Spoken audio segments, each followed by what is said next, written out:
Since I ran for office way back in 1978, somebody is supposed to interfere at this point and say you don't look that old. I'm waiting. And you do not look that old. Thank you, thank you. But since I ran for office in 1978, I get a lot of candidates call me up, and they want to sit down and talk to me, maybe get some advice, get an endorsement, maybe have me sign a fundraising letter, or give a speech for them at one of their events. And to tell you the truth, I'm not usually very impressed. But when I met Brad, that was different. I had the feeling right away that he understood economics, that he understood taxes, that he understood the way to create jobs.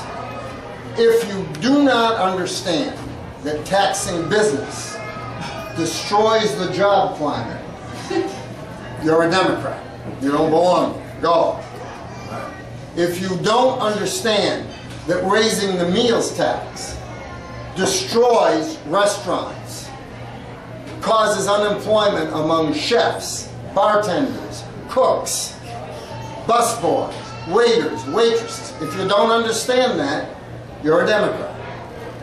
My wife and I live not a half a mile from here on Hastings Street in West Roxbury. We walk for our high blood pressure 1 hour almost every single day. And we have several routes that we walk. There are 3 restaurants on that walk that have closed since they raised the meals tax. Hello? Does anybody see the connection here? Does anybody understand the human toll on those people that worked in those restaurants? One of them, you know the one I'm talking about, one of them had a man that worked there, and every day we'd see him around that restaurant, and his job was cleaning up. He washed the windows and they sparkled. He trimmed the hedges and they were perfect. He swept in front until there was not a cigarette butt or anything left. And that place was always spick and span. And that man, as challenged as he was, had a sort of a swagger to his step. And when we'd walk by, he'd often make eye contact with us, and he would nod at his handiwork. You know that kind of nod, like that prideful nod that people, look what I did, you know? He never said a word. I never talked to him. But you could tell he was proud of the way that place looked. And they raised the meals tax, and that restaurant closed. Weeks went by, maybe months. And the other day, I'm glad my wife is here with me. Her name is Jenny, by the way. And hi, Jenny. We were out for a walk one morning, and we were walking along, and this man had his back to us. And he had several bags and cartons that he had on a wagon. And he was rummaging through barrels. And he was pulling bottles and cans out of the barrel and putting them in his bags. He was scruffy.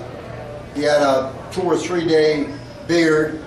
His hair was unkempt. His clothes looked shaggy.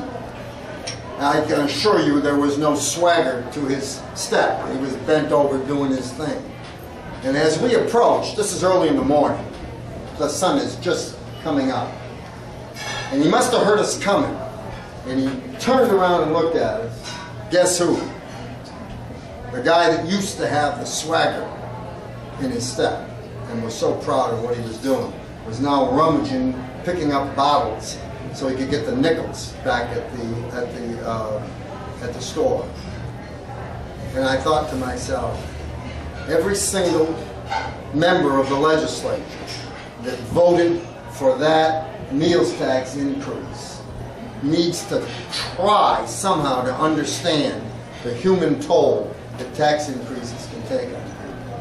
The Republican Party is often accused, as high up as the President of the United States, of being the party of no. You've heard that? I'm going to tell you something. There is nothing wrong with saying no to foolishness, nonsense, economic stupidity, and immorality. The word no is a perfectly positive word when used in that manner. I love telling people the story that happened to me many years ago. I was probably 15 or 16 years old, And I wanted to go to a party that was being held at a girl's house, a teenage girl. And of course my mother and father asked me the age-old question, are her parents going to be there? And I told the truth, no, they are away, but her older brother is going to chaperone. And my mother and father said, how old is he? I said, he's about 20. And my mother and father said, are you crazy? His job will be to teach you things you don't need to know yet. And you're not going to the party. And of course I went through the usual arguments, you know, my friends will all be there, they'll think I'm a wimp, and they'll laugh at me in school, and everybody's going. You know, you've all been through this before. And my mother and father stood their ground and said, no.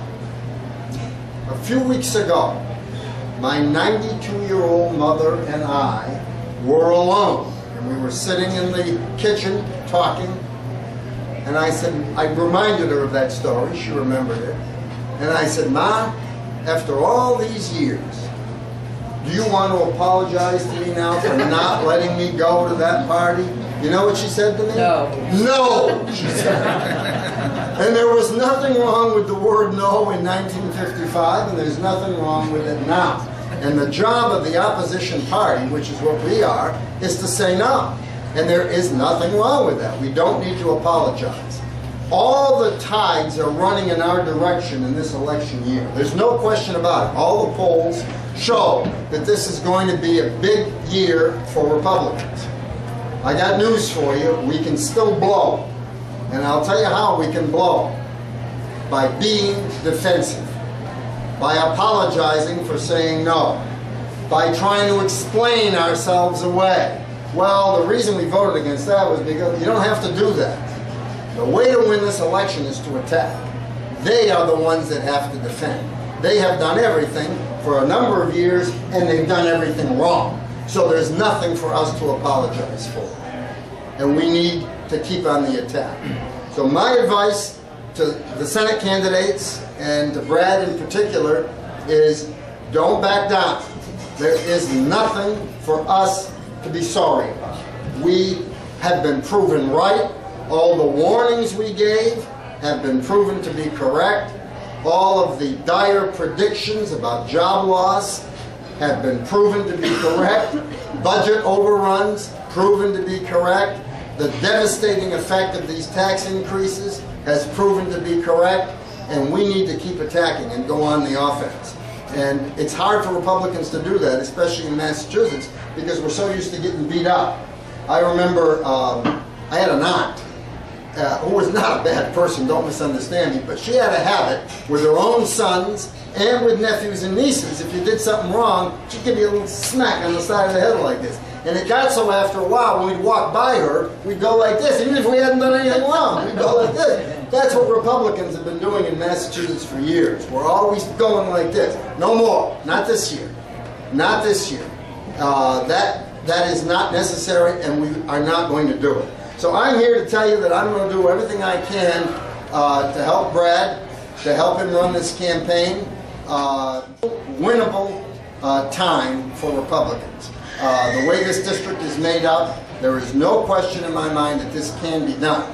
But the people that have to do it are probably the people that are right in this room.